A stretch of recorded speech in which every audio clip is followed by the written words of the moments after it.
मैं तो दोनों तरह से ठीक हूँ, मुझे तो कोई फर्क नहीं। अच्छा बच्चों, ओ लेवल फिजिक्स में आज हमने पढ़ना है जी रेजिस्टेंस। यस, हेडिंग दो रेजिस्टेंस, थोड़ा तेज तेज, जल्दी जल्दी। अगर हेडिंग दे दी तो फिर आगे चलते हैं। Resistance, as you know from the name, के opposition, opposition to what? Opposition to current. तो basically voltage wants to push the current and resistance wants to stop the current. तो रेजिस्टेंस को हम डिफाइन कैसे करेंगे? इसको हम डिफाइन करेंगे, it is ratio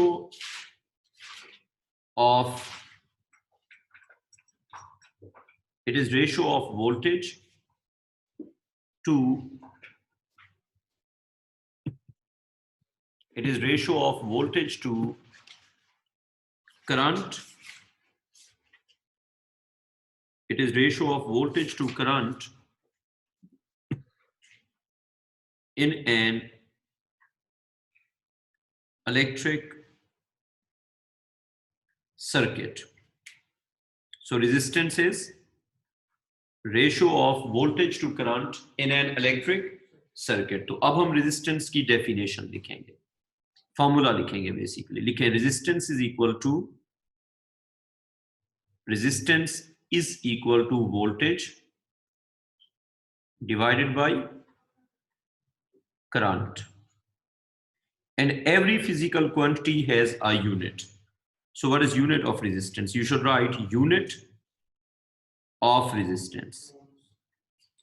Unit of resistance is on the name of नहीं beta, this is the first page. This is the very first page we are doing. इससे पहले कुछ नहीं किया. Unit of resistance is ohm. Ohm का symbol क्या होता है? Represented by Greek letter like a cap. ठीक है, cap की तरह का letter होता है. Represented by Greek letter.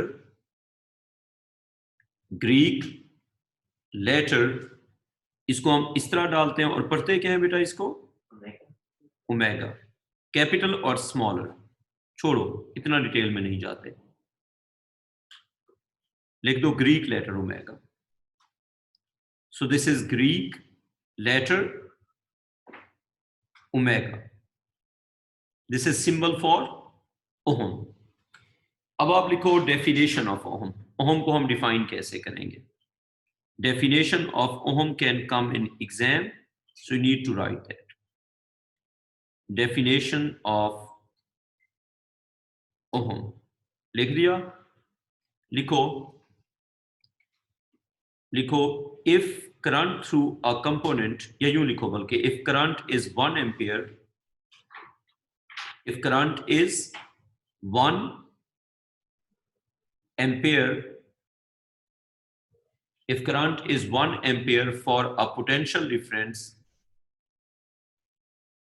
if current is 1 ampere for a potential difference of 1 volt, दो बातें क्या हो गई भाई? If the current is 1 ampere for a potential difference of 1 volt, then resistance will be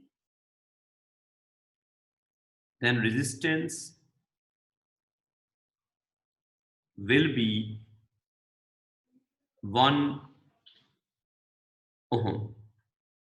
तो 1 ohm कब होगा? When 1 volt gives 1 ampere. Is that clear? Yes. अच्छा, अब कुछ एग्जांपल्स पे आते हैं। लिखें एग्जांपल नंबर 1। एग्जांपल नंबर 1 आप लिखें कि a heater has a current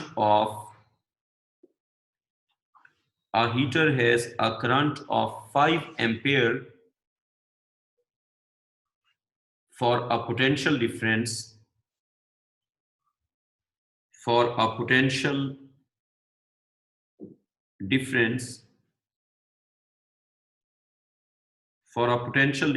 of 100 volt for a potential difference of 100 volt across the resistor. So a heater has a current of 5 ampere for a potential difference of 100 volt across the resistor. इस question का लिखें ए part, find resistance. बिल्कुल सही है बेटा, आप उल्टा नहीं बोल रही। जी बेटा, आप तो उल्टा नहीं बोल रहे। अच्छा देखें, capital R is equal to V over I, तो the volts are 100 and the amperes are 5, तो it will give you 20 और यूनिट क्या होगा, ओहम्स। डन या कोई कंफ्यूजन है? क्वेश्चन का लिखें बी पार्ट, लिख दिया बी पार्ट। क्वेश्चन का बी पार्ट लिखें, what is power dissipated by the heater. Power means energy consumed per second, power means energy consumed per second. तो what is power dissipated, what is power dissipated by the heater। तो बेटा heater जो है वो कितना power dissipate कर रहे हैं, तो आप ये बताएं क्या पावर का हमने कोई फार्मूला पढ़ा हुआ है या नहीं पढ़ा हुआ? नहीं, वोल्टेज और करंट की फॉर्म में, वोल्टेज और करंट की फॉर्म में। तो पावर का फार्मूला होगा वोल्टेज और करंट की फॉर्म में आप लिखें, पावर इज इक्वल टू, हाँ जी हमने पढ़ा हुआ है, power is the product of current into voltage, याद रहेगा। तो करंट कितना है भाई, 5 एम्पियर, और वोल्ट कितना है भाई, 100 वोल्ट। तो कितना power milli, 500 watts। and what it means, 500 joules of energy is consumed by the heater in every second। 500 watts means 500 joules of energy is consumed by the heater in every second। Done हो गया। आगे चले, लिखे right formula for power in terms of current and resistance, या यूं लिख लें, बल्कि एक क्वेश्चन लिखें show that power can also be written as I square times capital R। आपने शो करना है कि करंट का square into resistance is also power. मेरी बात समझ आ गई? तो आपके पास जो बेसिक फार्मूला है वहां से आप स्टार्ट कर लें, इसका आंसर लिखें। आप मुझे ये बताएं कि पावर का आपने खुद क्या फार्मूला पढ़ा हुआ है इससे पहले, करंट इनटू वोल्टेज। अच्छी बात है।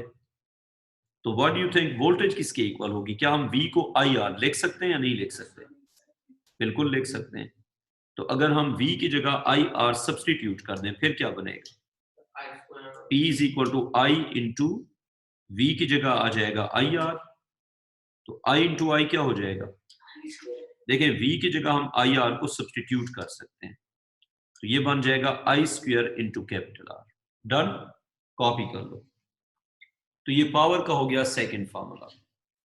उसके बाद लिखो क्वेश्चन, लिखो show that power can also be written as, power के इन टोटल 3 फार्मूले होते हैं। इलेक्ट्रिकल पावर हैज 3 फार्मूले। The third one is show that power is equal to, the third formula is V square over R। If you divide square of voltage by the resistance, it will also give you the power। अब आपने current को eliminate करना है, तो हमारा main formula क्या था, power is equal to current into voltage. Power is current into voltage, लिख दिया। चलें, अब हमने किसको एलिमिनेट करना है, करंट को। अब आप लिखेंगे since V is equal to IR। अगर इस फॉर्मूला में I को सब्जेक्ट बना दें क्या बनेगा, I is equal to V over R। अगर मैं V ओवर R को सब्सटीट्यूट कर दूं I की जगह पे तो क्या बन जाएगा? देखिए पावर हो गया I इंटू V, तो I की जगह पे आप कर दें सब्सटीट्यूट क्या? V over R। तो ये बन जाएगा V ओवर R, क्या बन जाएगा? V over R into, so what it will be? V का square over capital R। Any confusion? तो बेटा पावर के कितने फॉर्मूले हो गए? 3। कौन कौन से? Current into voltage equal to current का स्क्वायर इनटू रेजिस्टेंस, वोल्टेज का स्क्वायर। जबरदस्त। ये 3 फॉर्मूले किसके हो गए? पावर के। और पावर क्या होता है? Energy consumed in every second. Power क्या होता है? Energy consumed in every second. Copy हो गया यहां तक? अच्छा अब हम चलते हैं जी आगे। अगली बात आप ये लिखें कि लिखें फैक्टर्स ऑन विच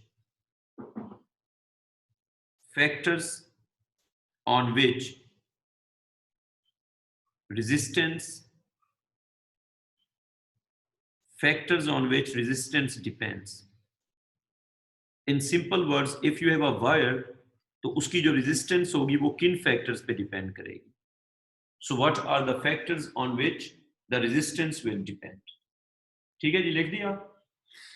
तो what do you think किन factors पे depend करेगी? लिखो resistance depends on, बेटा there are 4 factors on which resistance depends. There are 4 factors. The first one is the length of conductor. It's directly proportional to the length of conductor. तो बच्चों पहला factor क्या हो गया? Length of conductor. तो जितना होगी लेंथ ऑफ कंडक्टर उतना हाई रेजिस्टेंस होगी। समझ आइए बात? दूसरा factor, resistance depends on 1 over, यानी कि इनवर्स में चला गया है, cross sectional 1 over cross sectional area, cross sectional area thickness. Cross section का एरिया कितना बड़ा होगा, जितना वायर थिक होगी उतना उसकी रेजिस्टेंस कम होगी। 1 ओवर का मतलब होता है इसको बढ़ाने से रेजिस्टेंस कम हो जाएगी। Thicker wires have a lower resistance. बेटा नंबर 2 को पता है हम क्या कह सकते हैं? Thicker wires have a lower resistance. Number 2 क्या बता रहे हैं हमें कि जितना वायर थिक होगी, बेटा इसको ना कॉमन सेंस से सोच लो, जितना वायर थिक होगी उतना पाथ ज्यादा होगा, पाथ ज्यादा होगा तो रेजिस्टेंस कम होगी। बात समझ आई है? पाथ के ज्यादा होने से रेजिस्टेंस कम हो जाएगी। तो क्रॉस सेक्शन को बड़ा करने से, थिकनेस को ज्यादा करने से रेजिस्टेंस कम हो जाएगी। Is that clear? रेजिस्टेंस होता है difficulty in flow basically. Third factor है जी आपका, लिखो resistance depends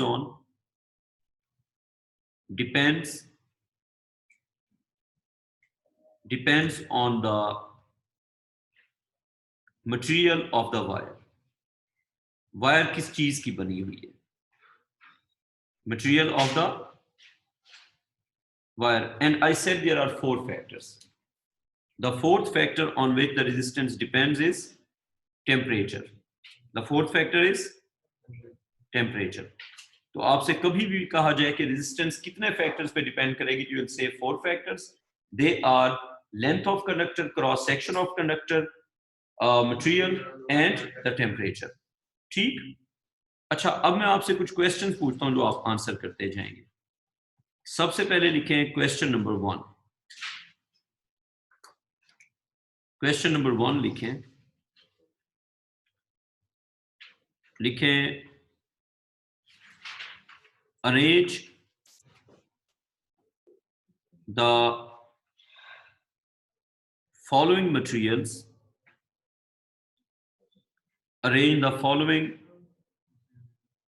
materials from materials in an order from high resistance in an order from high resistance to low resistance. So you have to arrange the materials in an order from higher resistance to lower resistance. तो materials कौन से मैं आपको बताता हूं. You have gold, you have silver, you have copper, you have gold, Arij and Abuzar. You have gold, Arij and Abuzar. Actually, you have gold, you have silver, you have copper, and you have aluminium.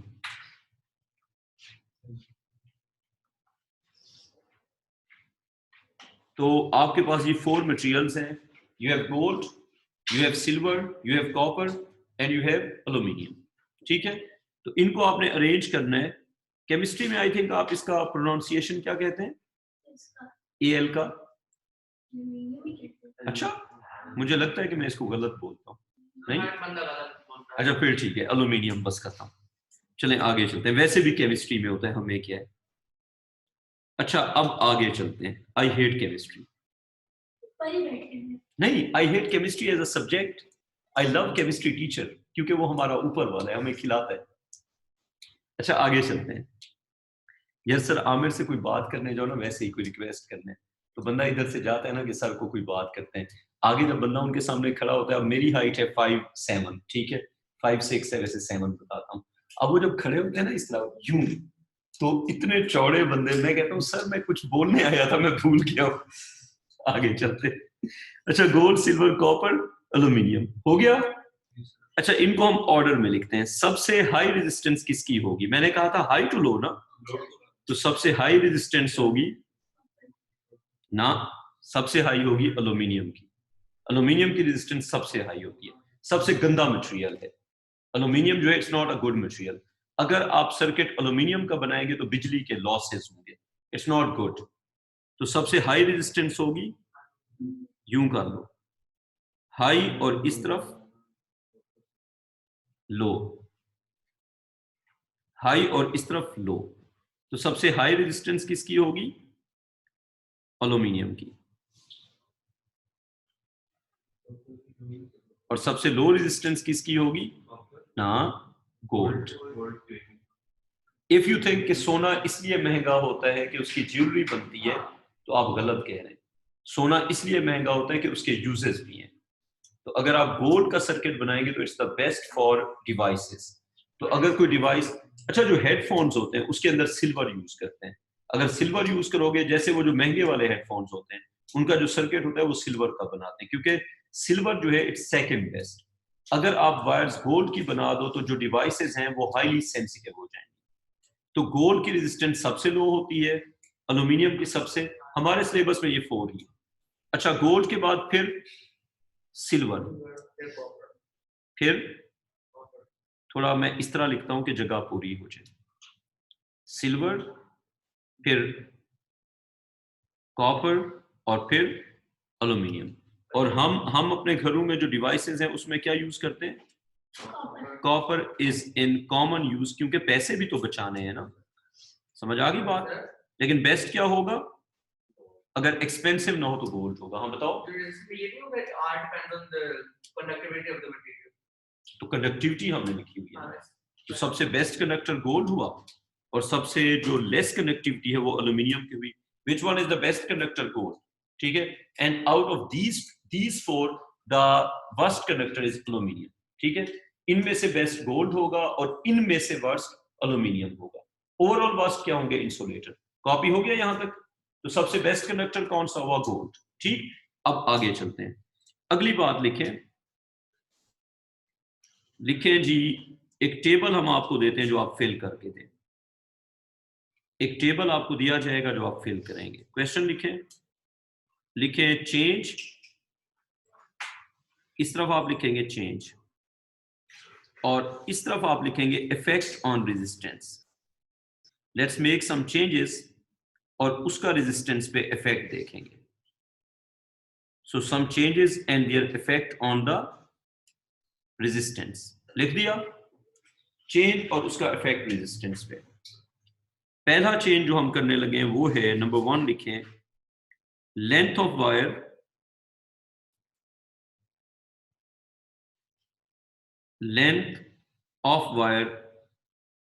Is doubled. मैं जब जाता हूँ ना school में, तो मुझसे पहले ना केमिस्ट्री का पीरियड होता है, ठीक है, A2 की मैं क्लास की बात कर रहा हूँ। तो जब मैं बोर्ड को देखता हूँ तो उस पर अजीब अजीब नक्शे बने होते हैं, तो मेरे ऊपर से चले जाते हैं। दैट्स व्हाई आई थिंक, देखो इसमें तो पता चलता है ना कि लेंथ को डबल किया तो ये होगा, उसमें तो कोई अजीब से पता नहीं सिंबल बने होते हैं, ऐसे लाइनें लगी होती है, कुछ समझ ही नहीं आता। अच्छा, अब वो होती भी A2 की क्लास है आपका, तो फिर भी इजी होता होगा, तो मुझे मुश्किल लगता है ना। अच्छा, length of wire is doubled, तो इफेक्ट ऑन रेजिस्टेंस बताओ। गुड बैड नहीं, होगा क्या ये बताएं ना। हाँ, तो हम कहेंगे resistance has a direct proportion, resistance has a direct proportion with the length. तो लेंथ को डबल करने से रेजिस्टेंस क्या हो जाएगी, resistance will become double, resistance will become क्या हो जाएगी, डबल हो जाएगी। डन। आगे चलो, लेंथ को डबल करेंगे, रेजिस्टेंस डबल हो जाएगी, जितना वायर लंबी होगी, लॉन्गर होगी, उतना रेजिस्टेंस हाई होगी। क्लियर। आगे आ जाओ, नंबर 2 लिखो। लिखो area of the wire, area of the wire is made double. तो बताओ रेजिस्टेंस पे क्या इफेक्ट होगा। इनडायरेक्टली नहीं होता, इनवर्सली होता है बेटा। Indirectly is no word. If you write indirectly तो you lose marks. There is directly और इनवर्सली, ठीक है। तो आपने इनडायरेक्टली कभी नहीं कहना, तो लिखें रेजिस्टेंस, पहले लिख तो लो ना कि इनवर्सली प्रोपोर्शनल टू एरिया।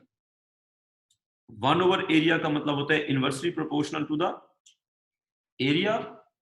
तो इसमें हम क्या लिखेंगे, resistance will become what, resistance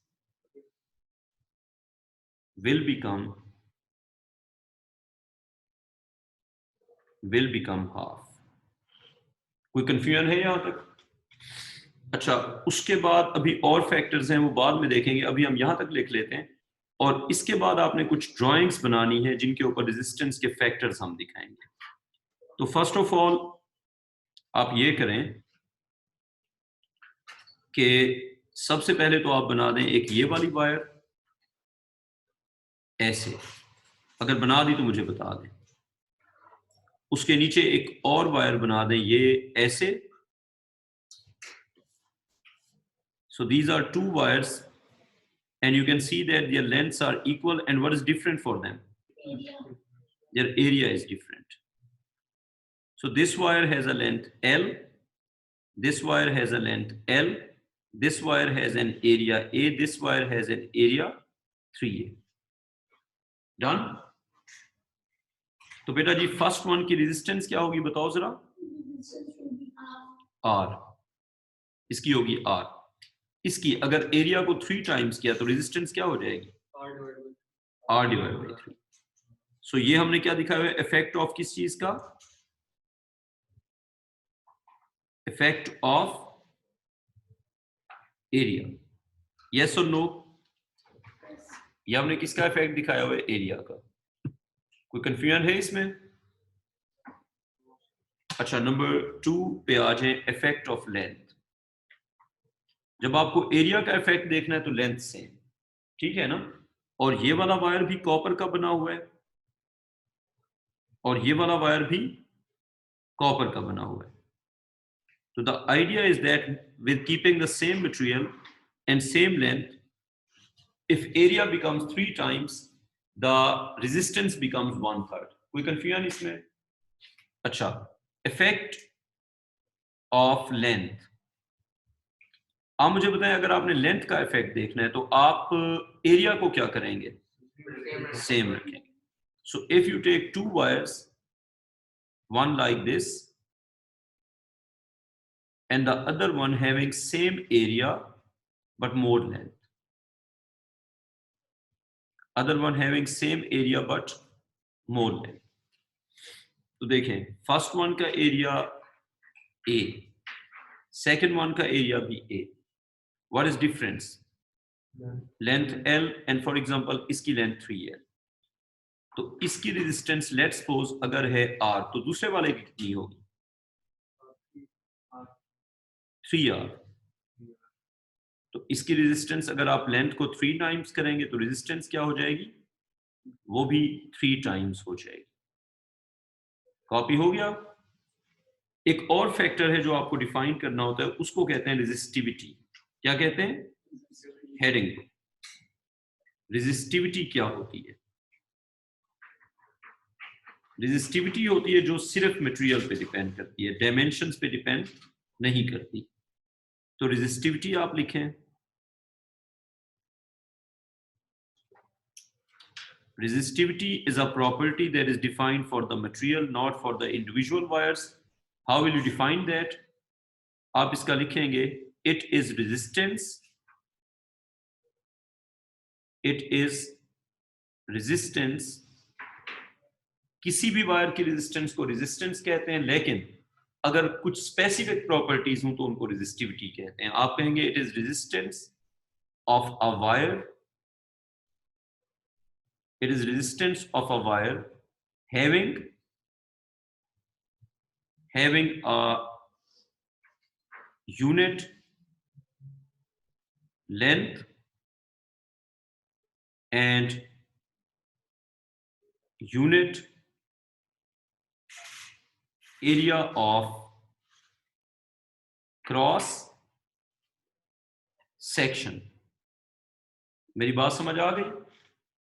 अगर लेंथ होगी 1 मीटर और एरिया होगा 1 मीटर स्क्वायर, तो उस वायर की जो रेजिस्टेंस होगी उसको क्या कहेंगे? Resistivity. So for the sake of understanding you will write if length is equal to 1 metre and area is equal to 1 metre square, then अगर लेंथ होगी 1 मीटर और एरिया होगा 1 मीटर स्क्वायर, मतलब लेंथ और एरिया को अगर 1-1 कर दें, तो then resistance will become then resistance will become resistivity. Then resistance will become, समझाता हूं, resistivity. तो बेटा ऐसी वायर जिसकी लेंथ होगी 1 मीटर और एरिया होगा सेम होगा, उसकी रेजिस्टेंस को ऑलमोस्ट नहीं, एग्जैक्ट. हाँ, बिल्कुल आप सही कह रही है. ऐसी वायर जिसका लेंथ और एरिया सेम हो जाएगा, उसकी रेजिस्टेंस को रेजिस्टिविटी कहेंगे. Simple is that. आगे बात समझ. तो अगर लेंथ होगी 1 मीटर और एरिया होगा 1 मीटर स्क्वायर, तो रेजिस्टेंस किसके इक्वल हो जाएगी? रेजिस्टिविटी के. उसके बाद एक बात और लिखें, symbol for resistivity, symbol for resistivity is Greek letter, जो डेंसिटी का सिंबल होता है. रेजिस्टिविटी का भी वही सिंबल है, क्योंकि दोनों लेंथ और एरिया पे डिपेंड नहीं करते. ये हम बाद में लिखेंगे. तो symbol for resistivity is Greek letter. इस तरह का बना के एल के पीछे उसकी दुम बना दो, एल विद टेल. एल की तरह का सिंबल है ना, और पीछे हमने उसकी दुम बना दी है. यू नो दुम, एल की दुम बना दी है. अच्छा, और इसको पढ़ते क्या है भाईजान? इसको पढ़ते हैं रो. इसको पढ़ते हैं रो. पढ़ते रो है, लेकिन ये रेजिस्टिविटी का सिंबल है and it's a Greek letter. तो अब रेजिस्टिविटी का फार्मूला क्या होगा? लिखें, फार्मूला फॉर रेजिस्टिविटी. हेडिंग दो, फार्मूला फॉर रेजिस्टिविटी. वो मैं समझाऊंगा आपको. जो डेंसिटी और मैस में फर्क है, वही रेजिस्टेंस और रेजिस्टिविटी में फर्क है. एक बात बताओ, अगर मैं तुम्हें पानी का एक गिलास दूं या पानी का एक जग दूं या पानी का एक बहुत बड़ा कंटेनर दूं, सबकी डेंसिटी सेम होगी या नहीं होगी? क्योंकि density depends on the material. Same is resistivity. Resistivity is density and resistance is mass. अगर अमाउंट को कम ज्यादा करोगे तो रेजिस्टेंस चेंज होगी, रेजिस्टिविटी चेंज नहीं होगी। कॉपर का छोटा सा पीस लो, कॉपर का बड़ा सारा पीस लो, कॉपर का बहुत बड़ा पीस लो, सबकी रेजिस्टिविटी सेम होगी, रेजिस्टेंस डिफरेंट होगी। जैसे मास और डेंसिटी का रिलेशन है, वही वाला रिलेशन है रेजिस्टेंस और रेजिस्टिविटी का। कॉपर की इतनी छोटी तार लो, कॉपर की बड़ी तार लो, कॉपर की बहुत बड़ी तार लो, कॉपर की जितनी भी वायर्स होंगी, all of them will have same resistivity, but their resistance will be different. So resistance is affected by the amount. Resistivity is not affected by the amount. Is that clear? Copper का छोटा piece, copper का बड़ा piece, copper का उससे भी बड़ा piece, उसकी resistivity क्या होगी? सेम होगी। फैक्टर्स का डिफरेंस है। कॉपी हो गया यहां तक? अब लिखो per unit length and it's per unit length and per unit area, but the basic idea is that if you change the length or area, the resistance will change but the resistivity will not change. ठीक है? अच्छा, अब यूं करो, लिखो formula for resistivity. Resistivity material की property है, wire two wire change नहीं होगी। If you keep all the wires made of copper, all of them will have same resistivity, but the resistance will be different. हाँ जी बिल्कुल। तो अब लिखे formula for resistivity. Resistivity का formula क्या होगा? तो पहले तो आप फॉर्मूला लिखेंगे रेजिस्टेंस का। लिखें रेजिस्टेंस इज इक्वल टू,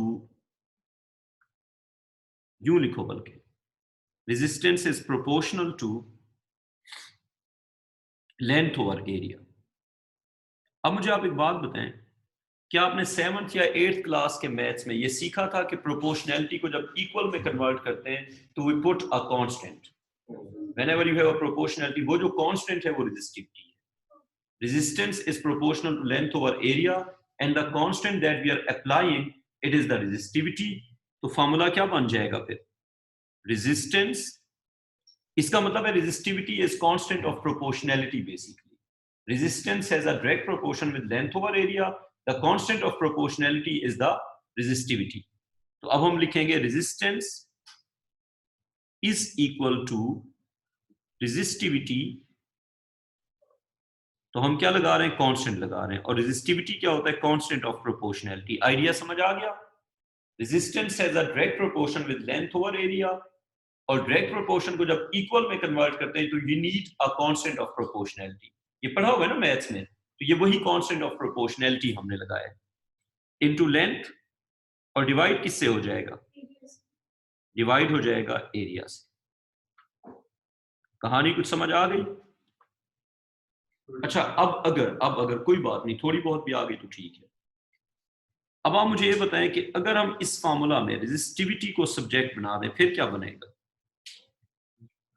बनाओ सब्जेक्ट, बनाओ सब्जेक्ट जरा। रेजिस्टेंस, हाँ, resistance multiplied with area divided by length will be equal to resistivity। अच्छा, इस हिसाब से अगर हम रेजिस्टिविटी का यूनिट देखें, अच्छा इस फॉर्मूला को ना सिंबल्स की फॉर्म में भी लिखो। जैसे अगर मैं यूं लिखूं, R will be equal to resistivity into length over क्या हो जाएगा? एरिया। कॉपी कर दो, कर दियो कॉपी। अच्छा, अब अगर अगली बात पे आते हैं, अगर रेजिस्टिविटी को सब्जेक्ट ना दें, फिर क्या बन जाएगा? Resistance into area divided by length. लिखो यूनिट ऑफ रेजिस्टिविटी। यूनिट, बेटा इसकी जब एग्जांपल्स करेंगे ना तो आपको रेजिस्टिविटी और रेजिस्टेंस का अच्छा सा डिफरेंस समझ आ जाएगा। आई बिलीव थोड़ा बहुत आ गया होगा। वायर को छोटा बड़ा करने से रेजिस्टेंस चेंज होती है, रेजिस्टिविटी चेंज नहीं होती। रेजिस्टिविटी कब चेंज होगी? या तो मटेरियल को चेंज करो या टेम्परेचर को। दो चीजों से रेजिस्टिविटी चेंज होती है, मटेरियल या फिर टेम्परेचर। अच्छा लिखो यूनिट ऑफ रेजिस्टिविटी। रेजिस्टिविटी का यूनिट क्या होगा बेटा? रेजिस्टिविटी का यूनिट होगा, आप इसमें सारे यूनिट पुट करते जाओ। बताओ आर का यूनिट क्या होगा?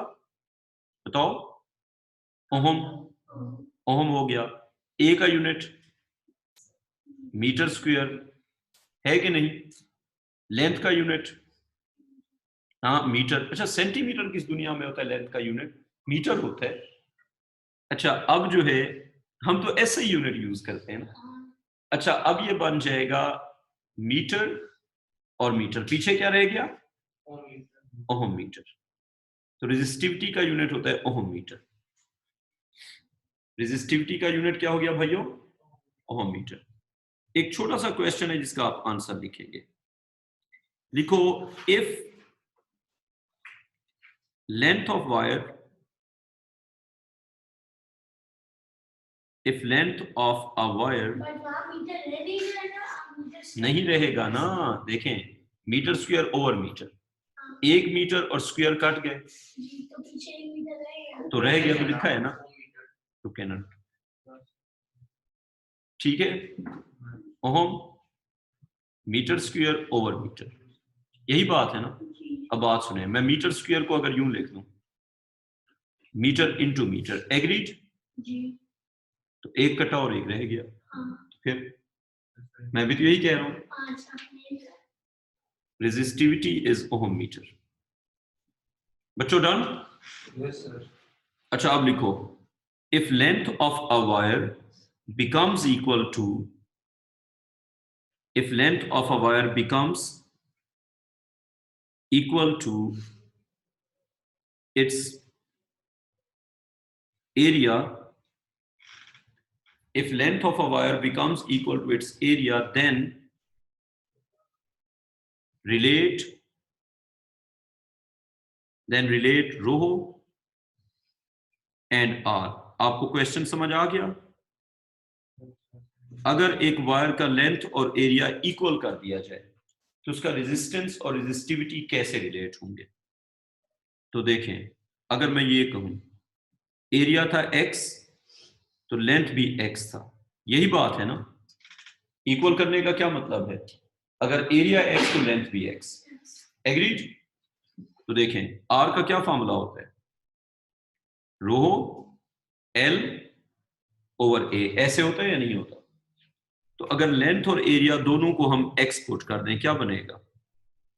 r is equal to resistivity into length की जगह x और एरिया की जगह भी x, तो ये हो जाएगा कैंसिल, पीछे क्या रह जाएगा? तो r और रो क्या हो जाएंगे? तो कंक्लूजन क्या बना? any wire whose area and length are equal will have same resistivity as resistance।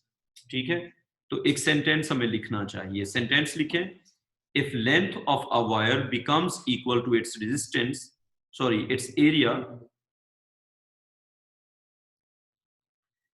लिखें if length of a wire,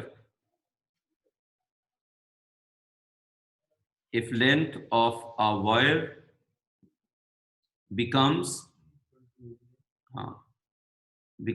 equal to its area, then its resistance will become equal to what? Then its resistance will be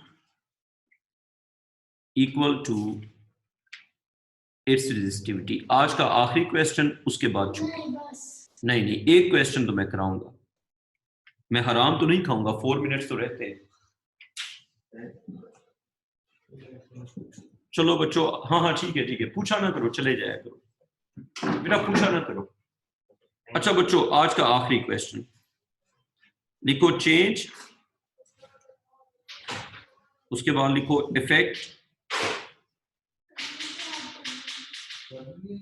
effect on resistance.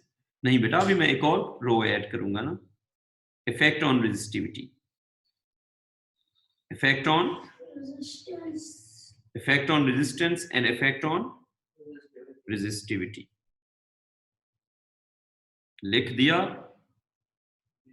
चलें अब मैं आपको बताता हूं। पहला change लिखो, length को डबल करते हैं। लेंथ को डबल करने से रेजिस्टेंस का इफेक्ट तो हम देख चुके हैं, रेजिस्टिविटी पे क्या इफेक्ट होगा? बड़ी अच्छी बात है। इधर लिखें नो इफेक्ट, नहीं नहीं, वो तो तीसरे में लिखेंगे। इधर लिखेंगे डबल्ड, और उसमें क्या लिखेंगे? No effect. सेंस बनती है? तो लेंथ को डबल करने से रेजिस्टेंस डबल हो जाती है, रेजिस्टिविटी पे कोई इफेक्ट नहीं होता। एरिया डबल, जबरदस्त। लेकिन रेजिस्टेंस क्या हो जाएगी? हाफ, और रेजिस्टिविटी अगेन। अभी आगे तो चलने देना, अभी आगे तो चलने दें। लिखें एल्यूमिनियम, एल्यूमिनियम रिप्लेसेस कॉपर। अभी रुक तो जाओ ना। अच्छा, आपने कॉपर की वायर की जगह एल्यूमिनियम की वायर लगा दी। ये पता है कहां पे होता है? ये होता कहां पे? कराची में होता है। पता है ना इस बात का? कराची में ये होता है। आपको पता है कॉपर की वायर के रेट्स बड़े हाई होते हैं, एल्यूमिनियम की सस्ती तारें होती हैं। यूं समझो कॉपर की वायर अगर 1000 की है तो एल्यूमिनियम की उतनी बड़ी वायर 100 रुपीज की होगी। तो वो एल्यूमिनियम की वायर लगाते हैं, कॉपर की उतारते हैं, तो पैसों का फायदा होता है जी तकरीबन 900 का, और बाद में फिर बिजली नहीं आती। समझ आ गई बात? तो aluminium has a higher resistance. तो अगर एल्यूमिनियम रिप्लेस करेगी कॉपर को तो resistance will increase. And what about resistivity? वो भी इंक्रीज होगी, because aluminium is not a good conductor. ठीक, आखिरी column, temperature of a copper wire, temperature of a copper wire is increased। हाँ जी, अगर कॉपर वायर का टेम्परेचर इंक्रीज करेंगे तो उसकी रेजिस्टेंस हाँ बढ़ती है। जितना हाई टेम्परेचर उतनी ज्यादा रेजिस्टेंस, और रेजिस्टिविटी भी बढ़ेगी। अब इस टेबल को जरा देखो, रेजिस्टेंस और रेजिस्टिविटी का मेन डिफरेंस ये है कि लेंथ, एरिया, मटेरियल और टेम्परेचर, रेजिस्टेंस को 4 ऑफ देम आर अफेक्टिंग, लेकिन resistivity is only affected by the material and by the temperature. Table का पर्पस समझ आ गया? रेजिस्टेंस और रेजिस्टिविटी का फर्क समझा है। लेंथ रेजिस्टेंस को अफेक्ट करेगा, रेजिस्टिविटी को अफेक्ट नहीं करेगा। एरिया रेजिस्टेंस को अफेक्ट करेगा, रेजिस्टिविटी को अफेक्ट नहीं करेगा। कहानी क्लियर? और रेजिस्टिविटी को कौन अफेक्ट करेगा? टेम्परेचर और मटेरियल। अब आप लोग भाग सकते हैं, इनफैक्ट मैं भी भाग सर पूछो। सर मैं ये पूछ रहा हूँ कि रिकॉर्डिंग आप किधर शेयर करेंगे? ग्रुप के अंदर। ठीक है सर, काइंडली पिछले 2 दिन की कर दें, मुझे फीवर था तो मैंने अटेंड नहीं की। इंशाल्लाह आज मैं कर लूँ। ठीक, थैंक यू सर।